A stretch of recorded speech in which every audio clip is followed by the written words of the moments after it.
বিশালপুর গ্রামে গোপাল নামে এক কাঠুরিয়া তার বউ গীতাকে নিয়ে বাস করত। গোপাল ছিল একজন সাধারণ কাঠুরে। গোপাল সারাদিন বনে কাঠ কেটে বেড়াতো এবং সেই কাঠগুলো বাজারে বিক্রি করে টাকা রোজগার করত। কিন্তু গোপালের রোজগারের টাকার পরিমাণ নিয়ে তার বউ গীতা খুবই অসন্তুষ্ট থাকত। শোনো, এবার পুজোয় আমার একটি সোনার হার চাই। দেখো, সোনার হার কেনার মতো টাকা এই মুহূর্তে আমাদের কাছে নেই। আমি তোমাকে পরের পুজোয় সোনার হার কিনে দেব। তুমি গত পুজোর সময়ও ঠিক একই কথা বলেছিলে। আমি যখনই শখ করে কোনো কিছু কিনতে চাই তুমি সবসময় না বলে দাও। তোমার এই রোজগারে আমরা কখনোই ধনী হতে পারবো না। তোমার অন্য কিছু করা উচিত। ঠিক আছে, এটা নিয়ে পরে কথা হবে, এখন বাদ দাও। পরের দিন গোপাল কাঠ কাটার জন্য বনের দিকে রওনা হলো। কিন্তু তখনও তার বউ গীতা কিভাবে অল্প সময়ে ধনী হওয়া যায় সেটা নিয়ে চিন্তা করতে থাকলো। আমাকে এমন কিছু করতে হবে যেন আমরা তাড়াতাড়ি ধনী হতে পারি। একদিন গীতা বনের মধ্যে ফল খোঁজার জন্য গভীর জঙ্গলের দিকে হাঁটতে লাগলো। হঠাৎ করে দেখতে পেল গভীর জঙ্গলে একটি নদীর পাশে একটি সোনালী রঙের ব্যাঙ একটি জালের মধ্যে আটকে পড়ে আছে। গীতা ভালো করে দেখার জন্য ব্যাঙটির দিকে এগিয়ে গেল। আমাকে সাহায্য করো। কে কে এ কি, ব্যাঙ আবার কথাও বলতে পারে? হ্যাঁ, আমি কথা বলতে পারি। একটি জেলে আমাকে ধরে এখানে রেখে গেছে। আমার বাচ্চারা না খেয়ে আছে, তারা আমার জন্য অপেক্ষা করছে। দয়া করে আমাকে সাহায্য করো। তুমি যদি আমাকে মুক্ত হতে সাহায্য করো তাহলে আমি তোমার 3টি ইচ্ছে পূরণ করব। কি, আমি যা চাইবো তাই তুমি আমাকে দিতে পারবে? হ্যাঁ, আমাকে এই জাল থেকে মুক্ত করো, তারপর আমি তোমাকে আমার জাদু দেখাবো।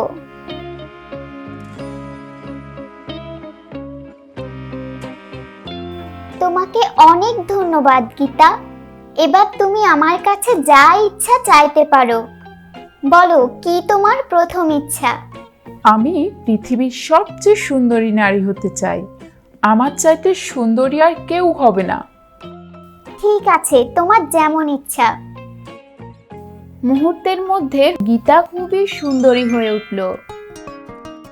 তারপর ব্যাঙ আবার বলল, এবার তুমি খুশি তো? হ্যাঁ, আমি খুবই খুশি।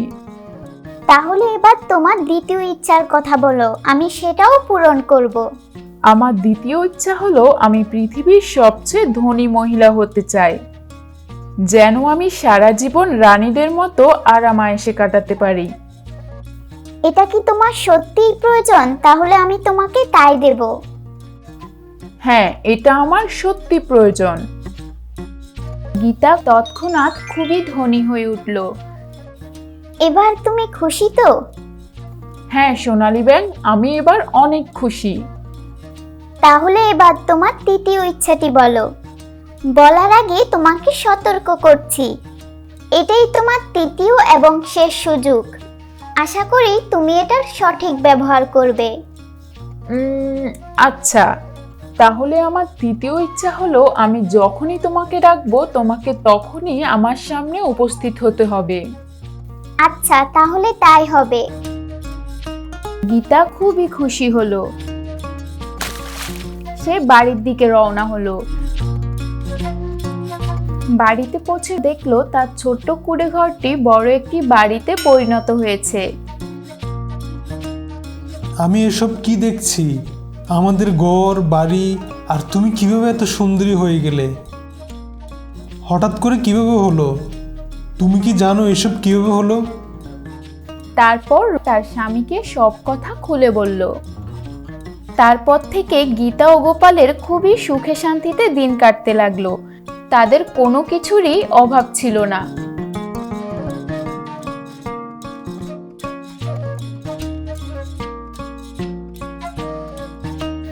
এভাবেই অনেক দিন কেটে গেল। গোপাল কাঠ কাটা ছেড়ে দিয়ে ছোট্ট একটি ব্যবসা শুরু করলো। তারা তাদের চাহিদা মিটিয়ে অন্যদেরও সাহায্য করতে লাগলো।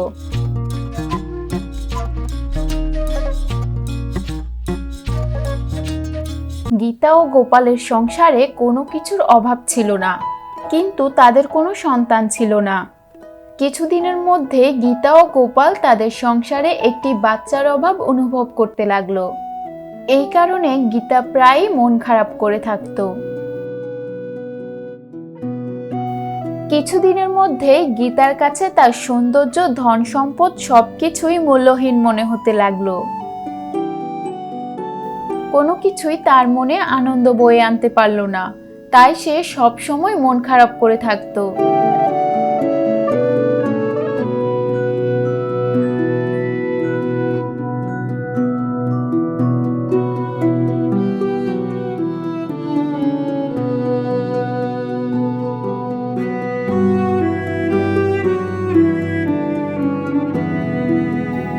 সোনালী ব্যাঙ, তুমি কোথায়? আমার তোমাকে সত্যিই খুব প্রয়োজন। তুমি ওয়াদা করেছিলে আমি ডাকলে আমার সামনে আসবে। তুমি দয়া করে আমার সামনে উপস্থিত হও। তারপর হঠাৎ করে সেখানে সোনালী ব্যাঙ এসে উপস্থিত হলো। গীতা, এই যে আমি এসে গেছি। বলো, তোমার কি সমস্যা? আমাকে কেন ডেকেছো? হ্যাঁ সোনালী ব্যাঙ, তোমার কারণে আমি সব কিছু পেয়েছি, কিন্তু আমাদের কোনো সন্তান নেই। আমি চাই তুমি আমাদের একটি বাচ্চা উপহার দাও। কিন্তু আমি তো তোমাকে ওয়াদা করেছিলাম যে তোমার 3টি ইচ্ছে পূরণ করব, এবং আমি সেটা করেছি। এটা তোমার আগে ভাবা উচিত ছিল। তোমার জীবনে আসলে কি প্রয়োজন সেটা চিন্তা করে তোমার সিদ্ধান্ত নেওয়া উচিত ছিল। এখন আমি তোমাকে কোনো সাহায্য করতে পারবো না, আমাকে ক্ষমা করো। সোনালী ব্যাঙ, এমন কথা বলো না। আমি খুবই লোভী ছিলাম। লোভের কারণে আমার ঠিক কী প্রয়োজন তা নিয়ে আমি সঠিক সিদ্ধান্ত নিতে পারিনি। প্রয়োজনে তুমি আমাকে যা উপহার দিয়েছিলে তার সব কিছু ফেরত নাও, বিনিময়ে আমাদের একটি বাচ্চা উপহার দাও। তুমি আমার জীবন বাঁচিয়েছিলে, তোমার জন্য আমি আমার সন্তানদের কাছে ফিরতে পেরেছি। তাই আমি তোমার আজকের এই অনুরোধটি রাখলাম। আজ থেকে ঠিক 1 বছর পর তোমার সংসারে একটি বাচ্চা আসবে, কিন্তু এখন থেকে আর কখনো অতিরিক্ত লোভ করবে না। জীবনের প্রতিটি সিদ্ধান্ত খুবই ভেবেচিন্তে নেবে। আমি অবশ্যই তোমার কথাগুলো মনে রাখবো। তোমাকে অনেক ধন্যবাদ সোনালী ব্যাঙ। সোনালী ব্যাঙের কথা সত্যি হলো। ঠিক তার 1 বছর পর গীতা ও গোপালের সংসারে একটি নতুন ফুটফুটে বাচ্চা এলো। তারপর গীতা ও গোপাল তাদের বাচ্চা নিয়ে সুখে শান্তিতে বাস করতে লাগলো। তো বন্ধুরা, এই গল্প থেকে আমরা কি শিখলাম? এই গল্প থেকে আমরা শিখলাম কখনোই অতিরিক্ত লোভ করতে নেই। লোভ বা মোহর বশে কখনোই জীবনের সিদ্ধান্ত নিতে নেই। জীবনের প্রতিটি সিদ্ধান্ত খুবই ভেবেচিন্তে নেওয়া উচিত।